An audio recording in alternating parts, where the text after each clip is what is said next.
நதிகளை இணைக்கும் முயற்சிகளை மேற்கொள்ள வேண்டும் என்று மத்திய அரசை சமத்துவ மக்கள் கட்சி தலைவர் சரத்குமார் வலியுறுத்தியுள்ளார். தூத்துக்குடி மாவட்டம் விளாத்திக்குளத்தில் நடைபெற்ற கட்சியின் 8ஆம் ஆண்டு தொடக்க விழாவில் கலந்து கொண்ட அவர் 2016ஆம் ஆண்டு நடைபெறவுள்ள சட்டமன்ற தேர்தலிலும் தமது கட்சி அதிமுக கூட்டணியில் நீடிக்கும் என்றார். கல்வி, விவசாயம், தொழில் என அனைத்து துறைகளிலும் புரட்சி ஏற்பட வேண்டும் என்ற எண்ணத்துடன் முதலமைச்சர் ஜெயலலிதா செயல்பட்டு வருவதாக அவர் பாராட்டு தெரிவித்தார். முதலமைச்சர் செயல்படுத்தி வரும் மழை நீர் சேகரிப்பு திட்டம் தொலைநோக்கு சிந்தனையுடன் கூடிய திட்டம் என்று அவர் குறிப்பிட்டார். நதிகளை தேசியமயமாக்க சட்டம் இயற்ற வேண்டும் என்று மத்திய அரசுக்கு சரத்குமார் வேண்டுகோள் விடுத்துள்ளார்.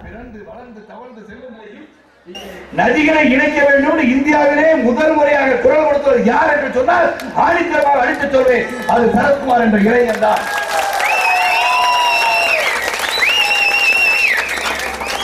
ஆனால் இணைக்க முடியாவிட்டாலும் என்ன செய்ய வேண்டும் என்று சிந்தித்து பார்த்தால் தேசியமயமாக்க வேண்டும் அனைத்து நீர்வளத்தையும். அப்பொழுதுதான் யாரும் கேட்க முடியாது. மத்திய அரசுல கான்ஸ்டிடியூஷன் அமெண்ட்மெண்ட் கொண்டு வர முடியாது, ஏன்னா 2/3 மெஜாரிட்டி வேணும். ஆனால் அனைவரும் நினைத்தால், ஒன்றுபட்டு செயல்பட்டால் தேசியமயமாக்கணும். முதல்ல நதிகளை இணைக்கும் திட்டம் பெரிய திட்டம்.